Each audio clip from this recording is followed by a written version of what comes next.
আল্লাহ রাব্বুল আলামিন বলেন فمن يعمل مثقال ذرة خيرا يره ومن يعمل مثقال ذرة شرا يره যারা পরিমাণ যে বান্দা ভালো কাজ করবে তাও সেদিন সে দেখতে পাবে, আবার যারা পরিমাণ যে ব্যক্তি ভালো খারাপ কাজ করবে তাও সেদিন সে দেখতে পাবে। কোনো কিছু তার সামনে স্পষ্ট থাকবে না।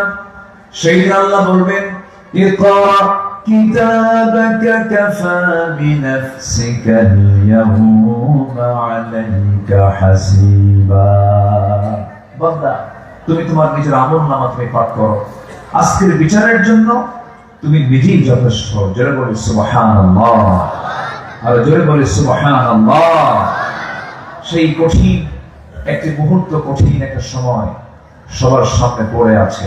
বেঁচে আছি, চোখ খুলে আছি ইহকাল, বেঁচে নাই, চোখ বন্ধ হয়ে গেলে কোন কাল? পরকাল। পরকালটা খুবই কাছাকাছি, কিন্তু মৃত্যুর সঙ্গেই আমার পরকালীন জীবন শুরু হয়ে যাবে, কবর থেকেই শুরু হয়ে যাবে।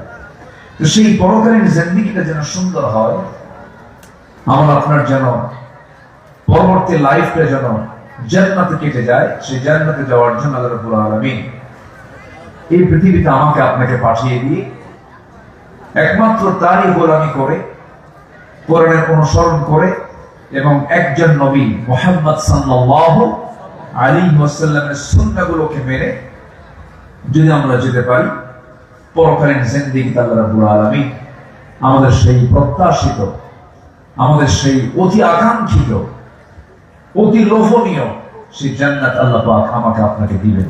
কিন্তু আমি যে একজন মুমিন, আমার চরিত্র কেমন হওয়া উচিত, এই চরিত্রটা আমার কেমন গ্রহণ করা উচিত, কার চরিত্রকে আমার চরিত্র বানানো উচিত এবং কোন ব্যক্তিকে আমার মডেল বানানো উচিত, এটা নিয়ে কিন্তু মুসলিম সমাজের মধ্যে চরম বিভ্রান্তি আছে। কেউ বলে আমি অমুক মতবাদে বিশ্বাসী, আমি অমুক চেতনায় বিশ্বাসী। কেউ বলে আমি ধর্মনিরপেক্ষ মতবাদে বিশ্বাসী, জাতীয়তাবাদে বিশ্বাসী, সোশিয়ালিজমে বিশ্বাসী, কমিউনিজমে বিশ্বাসী, ক্যাপিটালিজমে বিশ্বাসী। বিভিন্ন চেতনায় মুসলিম সমাজের মধ্যে এই সমস্ত চেতনাগুলো ঢুকে গেছে। কিন্তু এই সমস্ত চেতনা হলো কুফুরি চেতনা। কি চেতনা বলেন তো? কুফুরি চেতনা। মুসলমানের চেতনা হবে একটাই, তিনি হচ্ছেন মুহাম্মদ সাল্লাল্লাহু। মুসলমানদের প্রেরণা হবে একজন মানুষ, তিনি হচ্ছেন মুহাম্মদ সাল্লাল্লাহু আলাইহি ওয়াসাল্লাম। কার্ল মার্কস, লেনিন, মাও জেদুং এটা আমাদের মডেল নয়। আমাদের মডেল হচ্ছেন জনাবে মুহাম্মদুর রাসূলুল্লাহ। আল্লাহ রাব্বুল আলামিন বলেন লাকাদ কানা লাকুম ফি রাসূলিল্লাহি উসওয়াতুন হাসানাহ লিমান কানা ইয়ারজুল্লাহা ওয়াল ইয়াওমাল আখির। উত্তম আদর্শের বাস্তব নমুনা কেউ না, একজন যাকে আমি আল্লাহ পাক নিজে সিলেকশন দিয়েছি, উসওয়া হাসানা একজন হতে পারে, তিনি হচ্ছেন মুহাম্মদ সাল্লাল্লাহু আলাইহি ওয়াসাল্লাম। ধর্মীয় কিছু কাজে আজকে কিছু শ্রেণীর মুসলমান আছে, তাকে আদর্শ হিসেবে গ্রহণ করতে চান। ধর্মীয় কাজে, যেমন ধর্মীয় কাজ কি? নামাজে, কালামে, জুব্বায়, পোশাকে, তারপরে চোখের সুরমাতে, গায়ের আতরে, এরকম মিষ্টি খাওয়া সুন্নাত, মিসওয়াক করা সুন্নাত, এই সমস্ত সুন্নতে হালকা সে কিছু মানতে চায়। কিন্তু আমার নবী যে রাষ্ট্রনায়ক ছিলেন, তিনি যে বিচারক ছিলেন, তিনি যে সেনাপতি ছিলেন, তিনি যে ক্যান্টনমেন্ট পরিচালনা করেছেন, এটাকে অনেকে মানতে চায় না। রাসূলকে এই হিসাবে মডেল হিসেবে গ্রহণ করতে চায় না। এরা প্রকৃত নবীর উম্মত নয়, এরা হচ্ছে ভণ্ড প্রতারক। আসতে পারবেন না, জোরে বলুন ঠিক কিনা? আগে আদর্শ ক্লিয়ার করতে হবে মুসলমান, আগে আদর্শ ক্লিয়ার করতে হবে। মুসলমানিত্ব টিকে রাখার জন্য আগে আদর্শ ক্লিয়ার করতে হবে। আপনি কোন আদর্শে বিশ্বাসী? আমি যদি নবীর সুন্নাহর আদর্শে যদি বিশ্বাসী হয়ে থাকি, তাহলে আমার সমস্ত কার্যক্রম হতে হবে আমার নবীর সুন্নাহ মতো। আসতে পারবে না? আমার ব্যবসা হবে নবীর সুন্নায়, আমার চাকরি হবে নবীর সুন্নাহ মতো, আমার রাজনীতি হবে নবীর সুন্নাহ মতো। আমার নবী কেমন রাষ্ট্র করেছিলেন যে রাষ্ট্রে মদ ছিল, জেনার আইন ছিল, সুদের কারবার ছিল? আমার দেশে আছে না নাই? আসতে বলবেন না আছে না নাই? 54 বছরের যে আদর্শকে প্রতিষ্ঠা করে এই দেশ শাসন করেছে 54 বছর, তারা তাদের আদর্শকে বাস্তবায়ন করতে গিয়ে সমাজে মদ চালু করেছিল, জেনা চালু করেছিল, সুদের আইন পাস করেছিল, সেন্সর বোর্ড তৈরি করে সিনেমার আইন পাস করেছিল। ওই সমস্ত আদর্শের মুখে আমরা থুতু মারি। আমার আদর্শ হচ্ছেন মুহাম্মদ সাল্লাল্লাহু আলাইহি ওয়াসাল্লাম। আমার নবী যেমন একটা রাষ্ট্র করেছিলেন সেই রাষ্ট্র আমরা করতে চাই। রাজি আছেন কিনা ইনশাআল্লাহ? অনেকে বলে 1500 বছর আগের কাহিনী কি এখন চলে? দেখছেন কত বড় বেঈমান। বলে 1500 বছর আগে সেই মধ্যযুগ আইন কি এখন চলতে পারে? মধ্যযুগীয় শব্দ যারা প্রয়োগ করে তারা বেয়াদব, তারা মুশরিক, বেঈমান। তাদের ঈমান নাই। আমাদের মনটা ভালো নেই। আমার মনটা আমি খুব শোকাহত, আমি মর্মাহত। গত রাত্রিতে আমার মাহফিল ছিল, মাহফিলের মাসে আমি শুনতে পেয়েছি এদেশের প্রকৃত সে একজন হাদি মানে যে মানুষকে হেদায়েতের জন্য ডাকে। শরীফ ওসমান হাদি আমার দেশের জন্য একটা ধূমকেতু ছিল, ধূমকেতু, একটা সাইক্লোন ছিল, একটা তুফান ছিল, তরুণ প্রজন্মের একটা হুঙ্কার ছিল আমাদের। তার রক্তকে যুবকরা বৃথা যেতে দেবে না। তার চেতনা, তার মূল বাতিল পন্থীদের কাছে তার অপরাধ মূল ছিল কি জানেন? তার সকল বক্তব্যের মূল নির্যাস সেটা হলো দাদাগিরি করতে দেব না, কোন আধিপত্যবাদ হতে দেব না। এটাই হলো তার মূল স্বাধীনতার চেতনা, যা 54 বছরে বুক উঁচু করে কেউ বলতে পারেনি। শরীফ ওসমান হাদি তা বুক উঁচু করে বলেছে। সে বলেছিল হয়তো আমাকে গুলি করে হত্যা করা হতে পারে, আমার ছোট্ট একটা মেয়ে আছে, কেন একটু দেখভাল করবেন আপনারা, আমার ছেলেটার দিকে, আমার বাচ্চাটার দিকে খেয়াল রাখবেন। আমি যে কোনো মুহূর্তে হয়তো দুনিয়া থেকে বিদায় নেব, আমাকে মেরে ফেলবে, আমাকে গুলি করবে, আমাকে হত্যা করবে। সম্মানিত ভাইরা, গত শুক্রবারে চরম আহত হয়ে এই শুক্রবারে তার ইন্তেকাল হয়েছে। কথা বোঝান নাই? যে ব্যক্তি শুক্রবারে মারা যায় আল্লাহ পাক তার কোনো হিসাব নেবেন না। সে যদি ইমানদার হয়, শুক্রবারের মৃত ব্যক্তিকে আল্লাহ পাক জান্নাত দিয়ে দেন। এটা কিন্তু একটা হাদিস। কিন্তু সম্মানিত ভাইরা, সম্মানিত বন্ধুগণ, আজকে রাজাকার শব্দটাকে আবার তুলে আনার চেষ্টা করা হচ্ছে। রাজাকার ত্যাগের জনগণ নিতে চায় না। আমাদেরকে রাজাকার তাই বলে যারা ভারতীয় রাজাকাররাই আমাদেরকে রাজাকার বলতে পারে। রাজাকার বলতে বোঝায় হলো দাড়ি টুপি, মুখে দাড়ি আর মাথায় টুপি, এই জাতীয় লোক হলো রাজাকার। বিভিন্ন সিনেমার অভিনয়ে 71 থেকে নিয়ে 2020-22 সাল পর্যন্ত এই দাড়ি টুপির অভিনয়ে সবসময় রাজাকারদেরকে বোঝানো হয়েছে। সম্মানিত ভাইয়েরা, যারা মুক্তিযোদ্ধার কথা বলে, মুক্তিযুদ্ধ করেছেন, আমি তো মনে করি আমার দেশকে 1971 সালে স্বাধীন করার জন্য যে সমস্ত মুক্তিযোদ্ধারা যুদ্ধ করেছেন তাদের 90% এখন দাড়িওয়ালা, টুপিওয়ালা। আপনি কোন মুখে বলেন দাড়িওয়ালা টুপিওয়ালাকে আপনি চিত্রায়িত করেন রাজাকার হিসাবে? দাড়িওয়ালা ছিলেন মুহাম্মদ সাল্লাল্লাহু।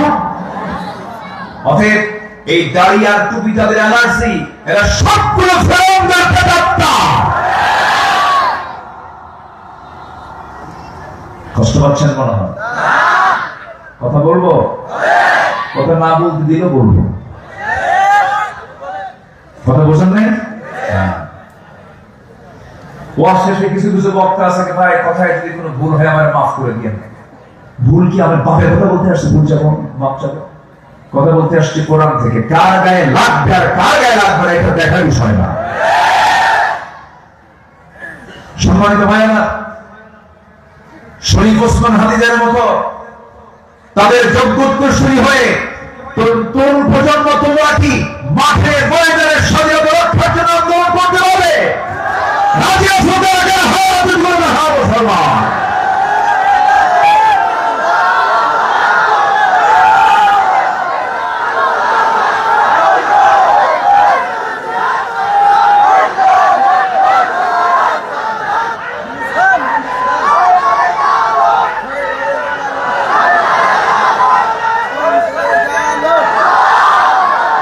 আল্লাহ কবুল করুন, জোরে বলে আমিন, আরো জোরে আমিন।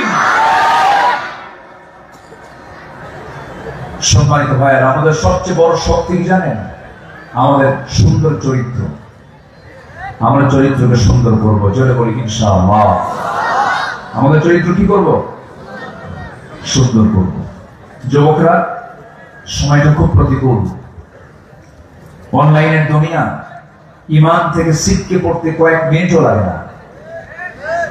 খুব দ্রুত ইমান তোমার চিন্তাই করে নেবে।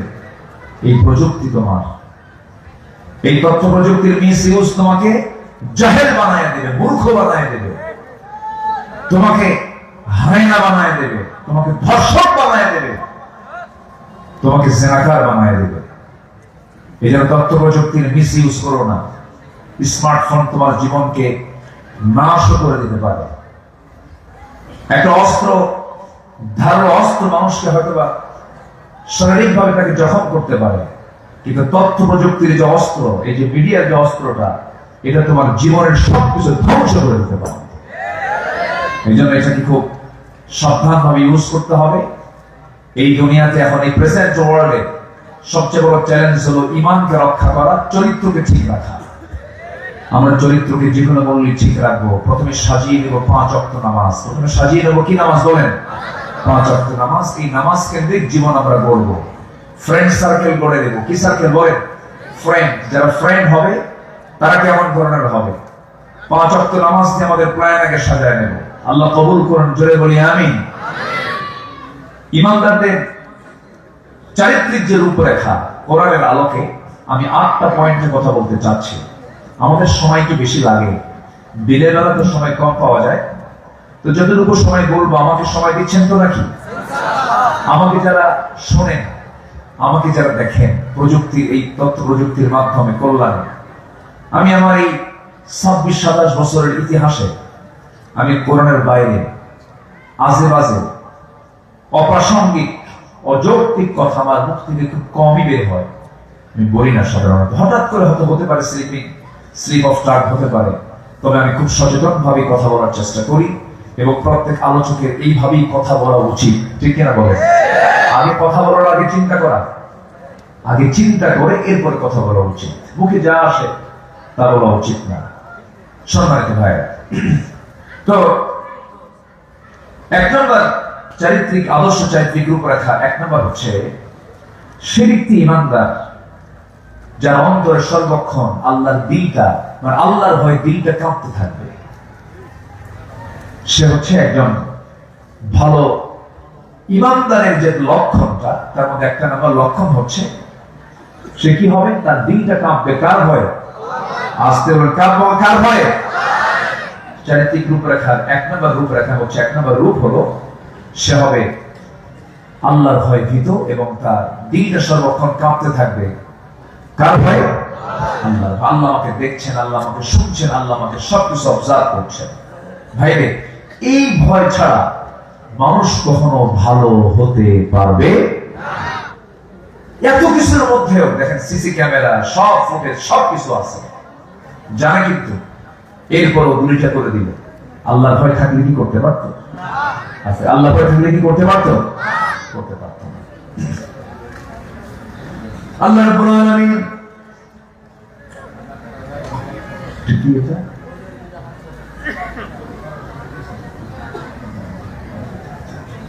আচ্ছা, আল্লাহ রাব্বুল আলামিন সুন্দর করে বলছেন, إنما المؤمنون الذين إذا ذكر الله وجلت قلوبهم وإذا تليت عليهم آياته زادتهم إيمانا وعلى ربهم يتوكلون جربوا الله أكبر মুমিন তো তারাই যখন তাদের সঙ্গে আল্লাহর জিকির করা হয়, আল্লাহর নামের স্মরণ করা হয়, আল্লাহর ভয়ে তাদের দিলটা কাঁপতে থাকে। আবার যখন তাদের সামনে কোরআন যখন তেলাওয়াত করা হয়, ঈমানটা তাদের বৃদ্ধি পেতে থাকে। এবং নাম্বার 3 হলো এই সমস্ত বান্দারা এই জীবনের সকল জায়গায় ভরসা রাখে একমাত্র কেবলমাত্র শুধুমাত্র কার উপরে? আল্লাহর উপরে। আমার বন্ধুগণ, আল্লাহর ভয়টা থাকা চাই, আল্লাহর ভয়টা থাকতে হবে। দেখেন কেমন ভয় সাহাবীদের মধ্যে ছিল। দুজন সাহাবীকে আমার রাসূল সীমান্ত প্রহরায় নিয়োগ দিয়েছেন।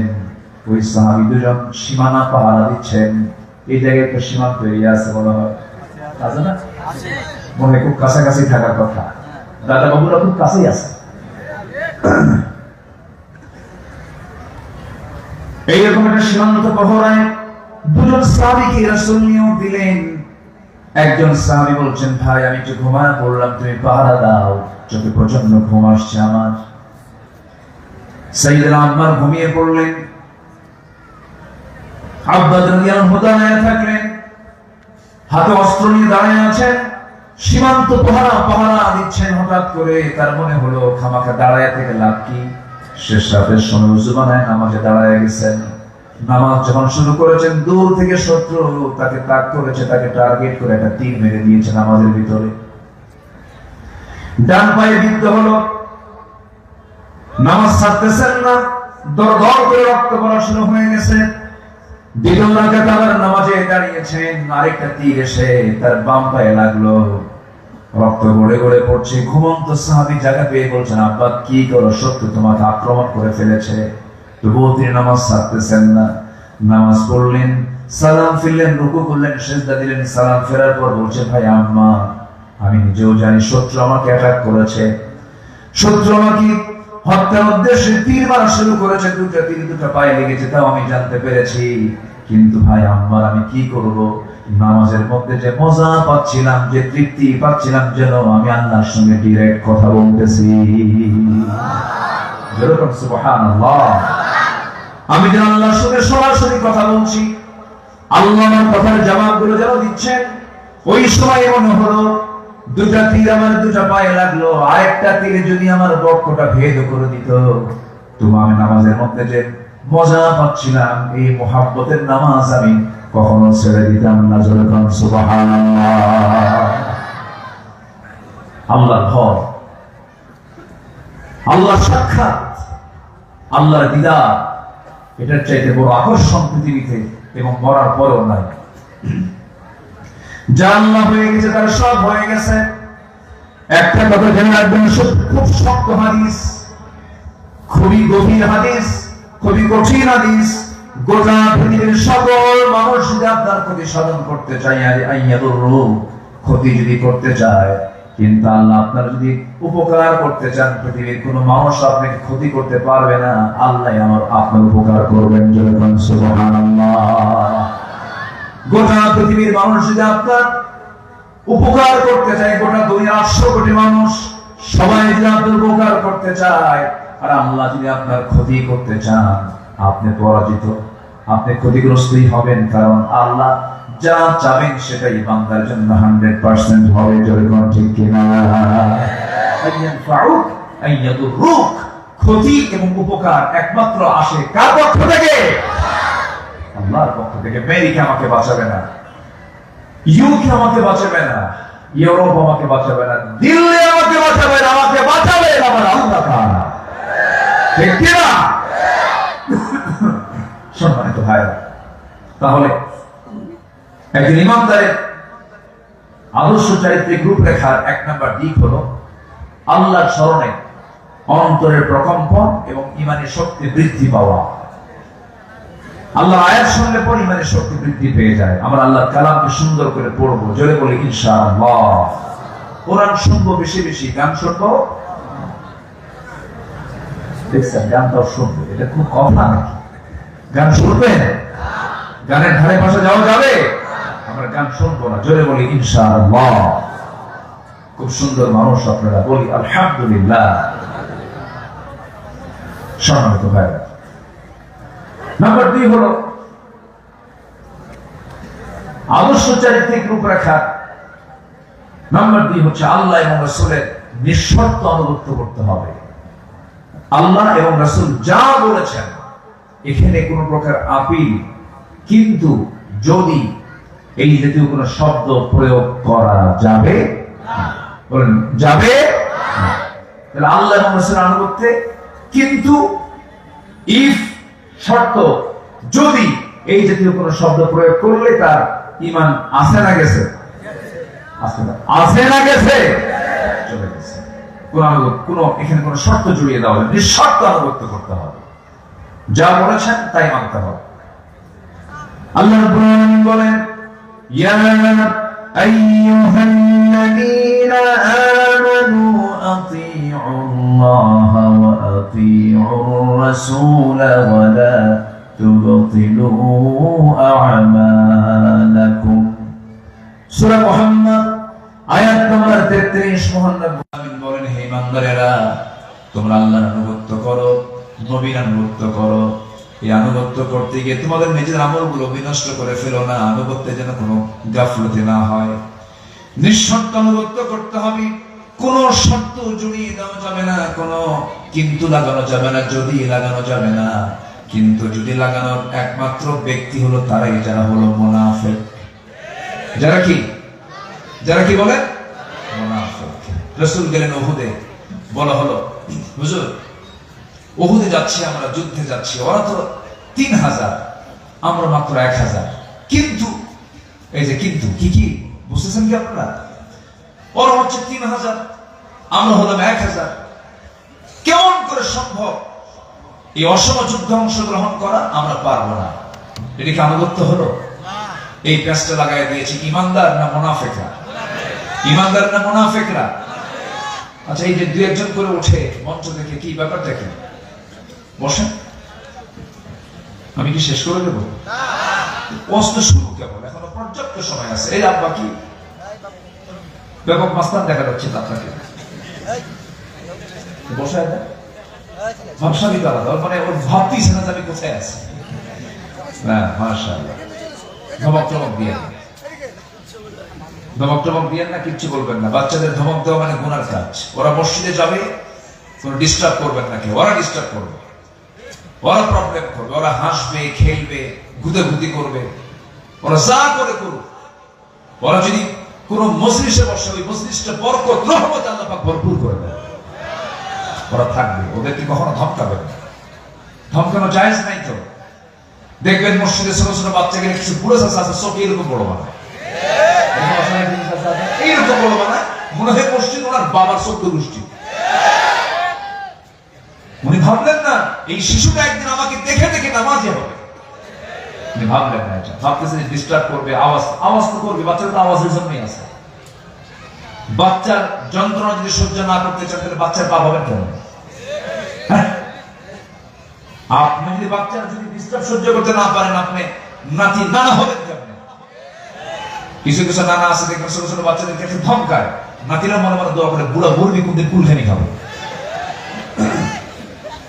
ঠিক কিনা বলেন? এই জন্য বাচ্চারা নির্বিঘ্নে একদম, ওরা যেন কোনো ফিল না করে, ওরা সোজা মসজিদে ঢুকে যাবে। ওদের উজুর দরকার, ওদের উজু দরকার আছে। উজু কেন করে? নামাজ পড়া কি ফরজ, ওদের নামাজ পড়া কি ফরজ। ওদের ছোট মানুষ, নামাজ তো ফরজ না, ওদের নামাজই ফরজ না, উজুর ফরজ আবার কিসে? ওরা উজু ছাড়াই যাবে, ওরা সামনে দিয়ে হাঁটবে, খেলবে, আওয়াজ করবে, হাসবে, কাঁদবে, ওদের ওঠেই নামাজ। কেউ ধমক দিবেন না, কেউ কখনো মসজিদে তাদেরকে বাধা দিবেন না। যার বাড়িতে বাচ্চা কাচ্চা আছে, ফ্রি ফায়ার, পাবজি আর গেমস মোটু পাটলো, এগুলো থুইয়া বাচ্চাকে নিয়ে ওই ডিভাইস না দিয়ে মসজিদে গিয়ে বসে 5 ওয়াক্ত নামাজে আপনার সন্তান আল্লাহওয়ালা হয়ে যাবে।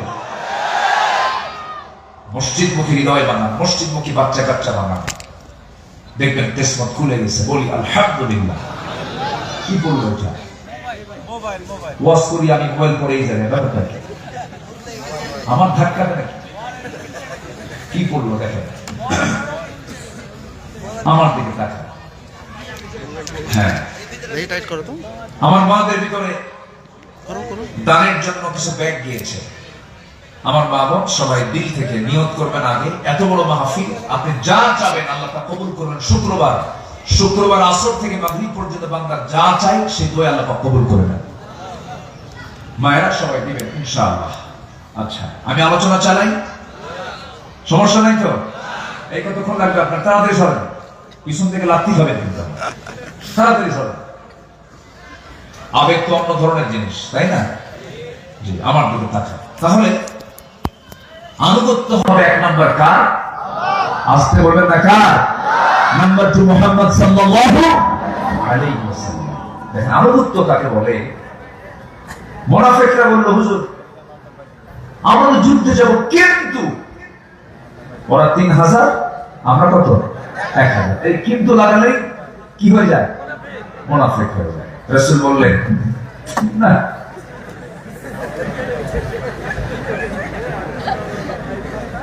রাসূল বললেন শোনো, তোমরা যদি কেউ না যাও, আমি রাসূল একা গিয়ে বাতিল শক্তির মোকাবেলা করব।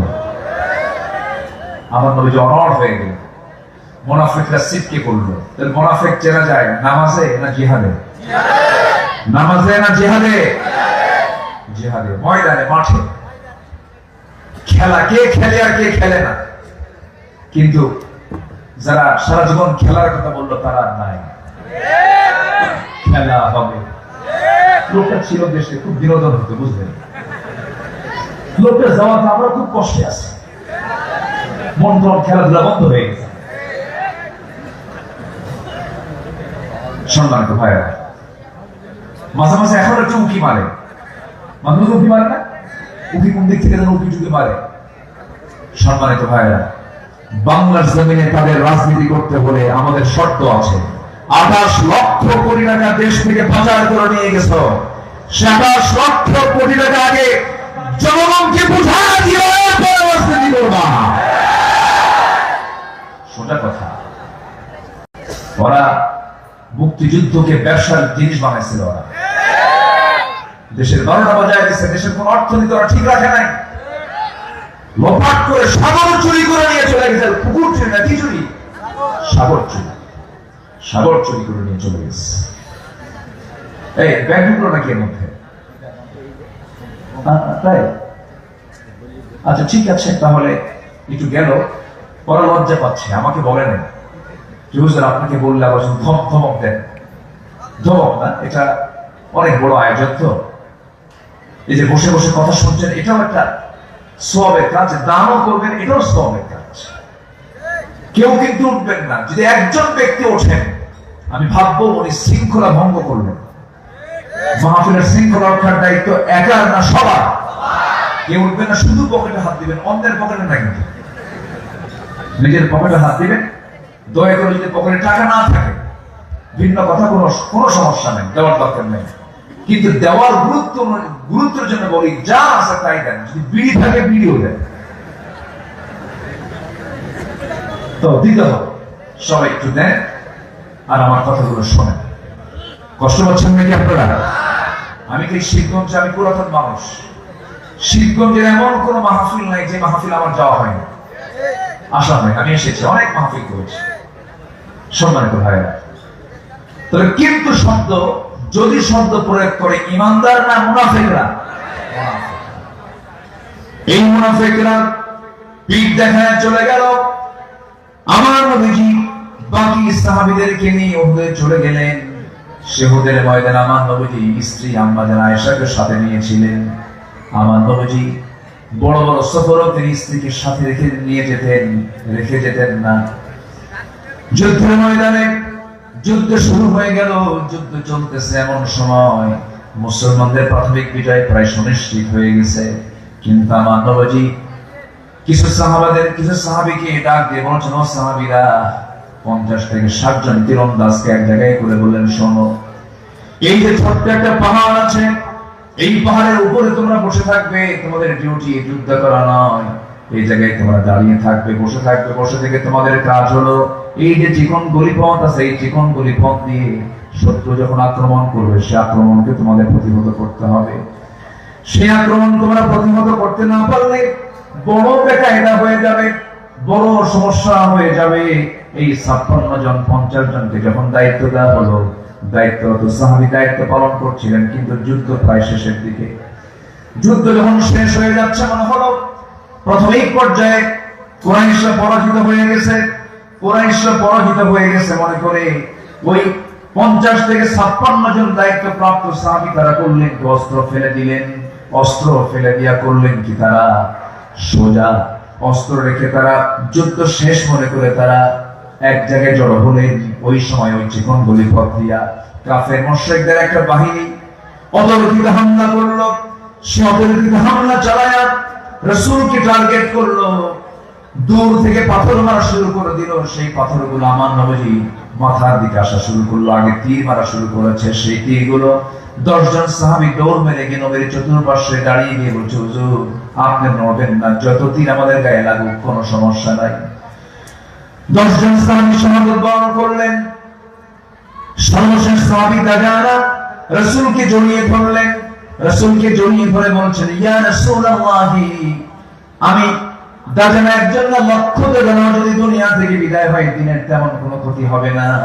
আপনাকে ওরা টার্গেট করেছে, তীরে মেরেই ফেলবে, হুজুর আপনি নড়বেন না। রাসূলকে জড়িয়ে ধরলেন, যে দিক দিয়ে তীর আসে নিজের পিঠটা লাগায় দেন। শেষে দেখা গেল তার পিঠে একটা দুইটা তীর বিদ্ধ না, 70 থেকে 80টি তীর বিদ্ধ হওয়ার তার পিঠে ফুটে উঠেছে। ওই দাজানা শাহাদাত বরণ করলেন। একদম কাছাকাছি শত্রুপক্ষ চলে এলো, রাসূলকে টার্গেট করে ফেললো। রাসূলকে টার্গেট করে আমার রাসূলকে পাথর মারা শুরু করলো। দূর থেকে পাথর মারতে মারতে দেখা গেল এক পর্যায়ে একদম কাছাকাছি এসে আমার নবীর মাথায় যখন একটা পাথর যখন মারা হলো, মাথায় ছিল হেলমেট, লোহার হেলমেটের চিকন লোহা। নবীর কপালের মধ্যে লোহাটা ঢুকে গেল, ফলাটা ঢুকে গেল। শক্ত হাড়ে যখন লোহা ঢুকলো, রাসূল মাথার চক্কর মেরে গেল। রাসূলের আরেকটা আঘাত করলো, গাল বরাবর শিরস্থানের চিকন লোহা নবীর গালের মধ্যে ঢুকে গেল। আরেকটা আঘাত করা হলো মুখ বরাবর, সামনের সুন্দর দুটো দাঁত ভেঙে গেল। আমার নবীর একই মুখের ভিতরে 3টা ইনজুরি। আমার নবী মুখ থুবড়ে জমিনে পড়ে গেলেন।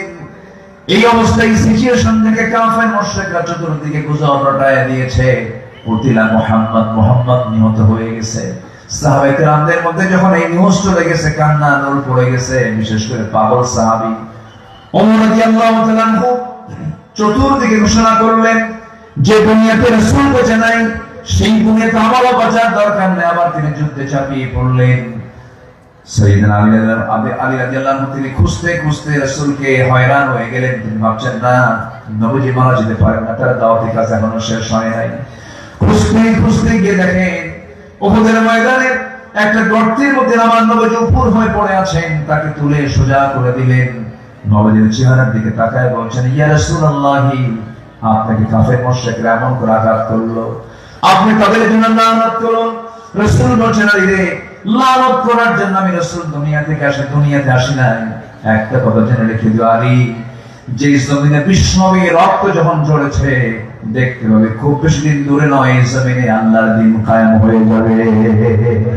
জোরে বলি সুবহানাল্লাহ, আরো জোরে বলি সুবহানাল্লাহ। আমার নবীর ইন্তেকালের সংবাদ গোটা মদিনা নগরে ছড়িয়ে পড়েছে। একজন সাহাবী নতুন বিয়ে করেছেন, নতুন সংসার শুরু করেছেন, নতুন স্ত্রী ঘরে রাত্রিবেলা সহবাস করেছেন। গোসল করবেন, ফরজ গোসল করে ফজর নামাজ পড়বেন। এমন সময় কানে আসলো, রে হামজানা, তুমি কি জানো রাসূল নাকি দুনিয়া থেকে বিদায় নিয়েছেন? ফরজ গোসল বাদ দিলেন, ফরজ নামাজ বাদ দিলেন। সব ফরজের বড় ফরজ জিহাদকে প্রাধান্য দিয়া স্ত্রীর কাছ থেকে চিরদিনের মতো বিদায় নিয়ে বলছে, স্ত্রী রে, যে দুনিয়াতে রাসূল বেঁচে নাই, সেই দুনিয়াতে আমার কোনো বাঁচার দরকার নাই। রওনা দিলাম জিহাদে, তরবারি হাতে তুলে দাও। তোমার সঙ্গে আমার আর দুনিয়াতে দেখা হবে না, কারণ নাকের মধ্যে জান্নাতের ঘ্রাণ পাচ্ছি। তোমার সঙ্গে দেখা হবে জান্নাতের সিঁড়িতে। ঝাঁপিয়ে পড়লেন যুদ্ধে, যুদ্ধে শাহাদাত বরণ করলেন হানজালা। ৭০ জন সাহাবী শাহাদাত বরণ করেছেন। আজ থেকে ৩ মাস আগে আমি সে উহুদের প্রান্তরে ঘুরে এসেছি, দেখে এসেছি। যখন যাই মদিনায় গেলে পরে উহুদের প্রান্তরে যাই, আমার কাছে যেন কেমন মনে হলো। এবার 2 টাইমে গিয়েছিলাম, একটা টাইম হলো রাতের বেলা, আরেকটা হলো দিনের বেলা। রাতের বেলা 11:30টার দিকে যখন ওই দিক দিয়ে যখন গাড়ি নিয়ে আসে, আমার কাছে আল্লাহর কসম করে বলছি, নাকের মধ্যে যেমন এমন একটা সুগন্ধির ঘ্রাণ পাচ্ছিলাম, যেন দুনিয়ার কোনো দিন আগে এমন সুগন্ধি নাই। এমন মজা পাচ্ছিলাম, কেমন যেন একটা ঘ্রাণ চলে আসলো। সে জায়গায় ৭০ জন সাহাবীর লাশ সেখানে আছে, ৭০ সাহাবীর কবর সেখানে আছে। আমার নাকে এসে সেই সুগন্ধিটা ধাক্কা মারলো। আমার বন্ধুগণ, সেই ৭০ জন সাহাবীর জানাজা সম্পন্ন হচ্ছে, সবার লাশ খুঁজে পাওয়া যায়, কিন্তু একজন সাহাবীর লাশ খুঁজে পাওয়া যাচ্ছে না। তন্ন তন্ন করে সাহাবীরা খুঁজলেন। এমন সময় জিবরিল আমিন এসে বলছেন, ইয়া রাসূলুল্লাহি, হানজালার লাশটা আপনার চিন্তা করার দরকার নেই। হানজালার ফরজ গোসল বাদ ছিল। হানজালার ফরজ গোসল সম্পন্ন করার জন্য আল্লাহ রাব্বুল আলামিন তাকে জান্নাতে তুলে জান্নাতের পানি দিয়ে তাকে গোসল করাইয়া দিতেছে। যেরকম সুবহানাল্লাহ। আমার নবীর সামনে লাশ নেওয়া হলো, লম্বা লম্বা চুল দিয়ে টপটপ করে জান্নাতের পানিগুলো গড়ে গড়ে পড়ে। রাসূল জানাজা পড়ায় দিলেন। আমার বন্ধুগণ, কি আনুগত্য তাদের মাঝে কাজ করেছে! শুধু বলেছেন, বলতে দেরি হয়েছে, যেতে দেরি হয় না। কোন একজন আমার রাসূল বলছেন, ও সাহাবীরা, আমি কেমন একটা যুদ্ধের কথা বলবো? হুজুর বলুন। যে যুদ্ধে শাহাদাত বরণ করলে পরে এমন জান্নাত দেওয়া হবে যার দরজা আসমান জমিন বরাবর প্রশস্ত দরজা। এই কথা শুনেই ওই সাহাবী খেজুর খাচ্ছিলেন। খেজুর খাওয়াটা অর্ধেক খেয়েছেন, অর্ধেক খেজুর খাওয়া, অর্ধেক খেজুর ফেলে দিলেন। ফেলে দিয়ে বলছেন, হুজুর আমি যুদ্ধে যাবো। রাসূল বলছেন, খেজুর ফেলে দিলা কেন? এই খেজুরটা খেয়ে ফেলতা। বলছে, হুজুর অর্ধেক খেজুর যে খাবে এটা দেরি হয়ে যাবে, আর দেরি নয়, জিহাদে ঝাঁপিয়ে পড়লাম, আল্লাহর জান্নাত পেতে চাই। যেরকম সুবহানাল্লাহ, আরো যেরকম সুবহানাল্লাহ। শত শত কোটি টাকার মালিক, মক্কার বাসিন্দা, কালিমা গ্রহণ করেছেন, এক্সপোর্ট ইম্পোর্টের বিজনেস করতেন। বউ বাচ্চা ইসলাম কবুল করে নাই। যখন শুনতে পেলেন রাসূল মক্কায় নাই, মদিনায় চলে গেছেন, হিজরত করে চলে গেছেন, সকল ব্যবসা বাণিজ্য সব কিছু বন্ধ করে, বউ বাচ্চার মায়া ত্যাগ করে তিনি শূন্য হাতে মদিনার দিকে রওনা দিলেন। মদিনার দিকে রওনা দিয়ে মদিনায় পৌঁছে গেলেন। আমার নবীর মদিনার মসজিদের সামনে তিনি একাকী বসে আছেন। রাসূল তার দিকে তাকায় রাসূল কেঁদে ফেললেন আর বলছেন, আব্দুর রহমান, আল্লাহ তোমাকে কোটি কোটি টাকার মালিক বানায় দিয়েছেন। মক্কায় নিজের চোখে দেখলাম, তোমার বউ বাচ্চা ব্যবসা বাণিজ্য সব থুইয়া তুমি মদিনা আসলা, তোমার কি কষ্ট হচ্ছে না? এবার তিনি বলছেন, হুজুর আনুগত্য তো আমি আপনারই করি। যেরকম সুবহানাল্লাহ, আমি তো আপনার আনুগত্য করি, আমি আল্লাহর আনুগত্য করি। আমি কেমন করে আমি আপনাকে মদিনায় রেখে আমি মক্কায় থাকবো? কেমন করে? আপনি যে জায়গা, আমিও সেই জায়গায়, এই জন্য চলে আসছি হুজুর।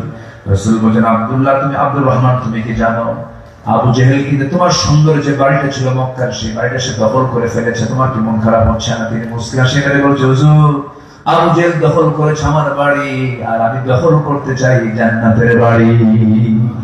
যেরকম সুবহানাল্লাহ, আর যেরকম সুবহানাল্লাহ। এখানে আনুগত্য, এটার নাম কি বলেন? আনুগত্য। আমার সুবহান আব্দুর রহমান, তোমার তো কষ্ট হচ্ছে, তোমার জন্য কিছু করে দেই? হুজুর কিচ্ছু করা লাগবে না। এক আনসার সাহাবীকে ডাক দিয়ে বলছেন, আনসার সাহাবী, আমি আব্দুর রহমানটা খুব ধনী মানুষ ছিল, ও একাকি সব রেখে চলে আসছে, একাকি চলে আসছে, দেখো তোর জন্য কিছু করা যায় নাকি? শুধু এতটুকু বলেছেন। সে আনসার সাহাবী তাকে ঘোড়ার পিঠে উঠায় নিলেন। ঘোড়ার পিঠে উঠায় নিয়ে গোটা মদিনার বড় বড় দুইটা খেজুর বাগান দেখায় দিলেন। দুইটা খেজুর বাগান দেখায় দিয়ে বলছেন, ভাই আব্দুর রহমান, এই দুইটা খেজুর বাগান আপনাকে দেখালাম, যে খেজুর বাগানটা আপনার পছন্দ হয়, যে কোনো একটা পছন্দ হবে, আমি বলছি, রাসূল যেহেতু বলেছেন, আমি আপনাকে এই মুহূর্তে আমার দুইটা বাগানের যে কোনো একটা বাগান আপনার নামে দলিল করে দেব। আব্দুর রহমান কি করবে বলো? এবার বলছেন, আমি জানি মদিনার কোন মেয়ের বাবা আপনার সঙ্গে বিয়ে দেবে না, কারণ আপনার ঘর নাই, বাড়ি নাই, টাকা নাই, পয়সা নাই। অতএব এই মুহূর্তে আপনি যেহেতু বউ পাচ্ছেন না, আমি সিদ্ধান্ত নিয়েছি, আল্লাহ পাক আমাকে দুটা বউ দান করেছেন, আমার স্ত্রী দুজন, যে কোনো একজনকে তালাক দেব, আপনি তাকে আপনার বউ বানিয়ে দিবেন। কি মহব্বত, কি ভালোবাসা তাদের মধ্যে কাজ করেছে। আমার নবীর এই প্রিয় সাহাবী আব্দুর রহমান বলছেন, শোনো ভাই, বউ তালাক দেওয়া লাগবে না, তখন আমার নামে দলিল করে দাও লাগবে না, আমার যদি কিছু উপকার করতে চাও একটু বাজার সাইড দেখায় দাও। ছোট্ট একটা ব্যবসা শুরু করতে চাই, ছোট্ট একটা ব্যবসা শুরু করলেন। ব্যবসা শুরু করে কয়েক টাকা কামিও করেছেন, কয়েক রতি সোনা কামাই করেছেন। বিয়ের প্রয়োজন মনে করেন, কারণ যৌবন আছে যার, বিয়ের প্রয়োজন কি আছে? কিচ্ছু করে না। যুবক আছে না, বুড়ো হয়ে গেছে আল্লাহ জানে। যৌবন আছে যার, বিয়ের প্রয়োজন। এই দুটো যুবক যুবক মনে হচ্ছে। এখানে কোন আব্বারা আছে, বললে উপকার হবে না? একটু হবে কিনা? বুড়ো চাষা হবে। বিয়ে করা উচিত। বিয়েটা হচ্ছে জরুরি জিনিস। অনেকে বিয়ের ব্যাপারে আগ্রহ কম, বিয়ে করতে চায় না। কি করে খাওয়াবো? বউ তো হাতি, কি করে খাওয়াবো? কি করে খাওয়াবো? এই কথা কি ইমানদারের কথা না মুশরিকের কথা? খাওয়াবেন কে? বিয়ে করো, বিয়ে করলে তোমার রিজিক আল্লাহ ডাবল করবে। জোরে বলে সুবহানাল্লাহ। বিয়ে করতে যাবো, অন্যের বউ না কিন্তু আবার অন্যের বউ থাকতে ওই বউ বলেন বিয়ে করে নিয়ে আসে। আছে কি না? আছে কি না? মানুষ এত নোংরা, এত নোংরা। আল্লাহ বললেন ওয়াল মুতাল্লাকাত ইয়াতারাব্বাসনা বিআনফুসিহিন্না সালাসাতা কুরু।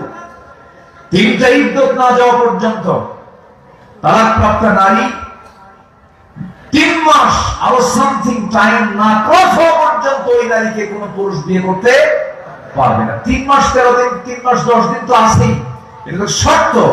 বউ থাকতেই ওই বউ নিয়ে আরেকজন পাবে। আছে না নাই? কিন্তু সুস্থ না অসুস্থ? বলেন সে কি সুস্থ না অসুস্থ? অসুস্থ হয়ে পড়বে। বিধবা নারীর জন্য আরবাআতু আশহুরিন ওয়া আশরা। বিধবার জন্য হলো 4 মাস 10 দিন, 4 মাস 10 দিন। আর তালাকপ্রাপ্তের জন্য 3 মাস 10 দিন। তো এই 1 মাস কেন বেশি বাড়ানো হলো? তালাক হয় হচ্ছে ঘৃণার সাথে। স্বামী স্ত্রী যখন মিলিত হয়, স্বামীর পক্ষ থেকে স্ত্রীর কাছে যে প্রোটিন গুলো যায়, এই প্রোটিন গুলো তার শরীরে ভর করে প্রায় 3 মাস 10 দিন পর্যন্ত তালাক প্রাপ্ত হয়। প্রথম মাসে 30% চলে যায়, দ্বিতীয় মাসে 30% চলে যায়, তৃতীয় মাসে 30% চলে যায়। মোটামুটি আর 10 দিনের মধ্যে 100% ওই প্রোটিন স্বামী থেকে পাওয়া আশা, যে প্রোটিনটা। কারণ মেয়েরা টেক আর পুরুষরা গিভ, পুরুষরা দেয় আর মেয়েরা গ্রহণ করে। তো এই জিনিসটা যেতে তার শরীর থেকে বের হয়ে যেতে প্রায় 3 মাস 10 দিন সময় লাগে। আল্লাহ পাক সুস্থ রাখার জন্য, সুস্থ পৃথিবী গড়ার জন্য, মানুষকে সুস্থ রাখার জন্য এই পদ্ধতি করলেন। বউ থাকতে ওখানে যে ঘুরে করে, নাউজুবিল্লাহ বলবেন না। শুধু এই আয়াতকে রিসার্চ করে পশ্চিমার এক বড় ডাক্তার, ভ্রম বিশেষজ্ঞ, কালেমা পড়ে মুসলমান হয়ে গেছে। যেরকম সুবহানাল্লাহ, যেরকম সুবহানাল্লাহ। বিয়ে করতে হবে যুবকরা। বিয়ে করার দরকার আছে না নাই? রাসূল বিয়ে করেছেন না? কি বুড়া হয় না যুবকে? যৌবনে না বুড়া অবস্থায়? বিয়ে করেছেন 25 বছরে। কত বছরে? 25 বছর। অনেকে বিয়ে করতে করতে এত পড়া পড়ে, পড়া ছেড়ে চৌকো যায়, সব যায়, 50-এ বিয়ে করে। ডক্টর অমক বিয়ে করছে, বিয়ে করে 50-এ বিয়ে করছে, 60 বছরের বাচ্চা হয়েছে। বাচ্চা যখন রাস্তা দিয়ে হাঁটে তখন ছেলেকে বলে, এই ছেলে, এটা তোমার দাদা না নানা? ওগুলো দরকার নেই। সুসময় বিয়ে করবা, দেখবা যে তোমার জীবনটা অনেক সুন্দর সাজানো গোছানো হয়ে গেছে। বলি আলহামদুলিল্লাহ, জোরে বলি আলহামদুলিল্লাহ। এই সাহাবী একটু টাকা কামাই করছেন আর ভাবলেন আমার বিয়ে দরকার। বাঁচার জন্য যেমন খাদ্য দরকার, যৌবনকে রক্ষা করার জন্য কি দরকার? কি কথা বোঝা গেল? এই কথাটা আমি বেশি বলি বাংলাদেশে। সব আলোচক এই বিষয়ে আলোচনা একটু কম করে। আমার দেশে জেনার পরিমাণ কম ছাড়া বাড়ছে। জেনাকে বন্ধ করার জন্য কি চালু করা দরকার? বিয়েটা কঠিন হওয়া দরকার না সহজ হওয়া দরকার? মেয়ের বাপরা খুব দুষ্ট আছে, এখন খুব জোরে জোরে ঠিক। হ্যাঁ, কয়শো বিঘা আম বাগান আছে,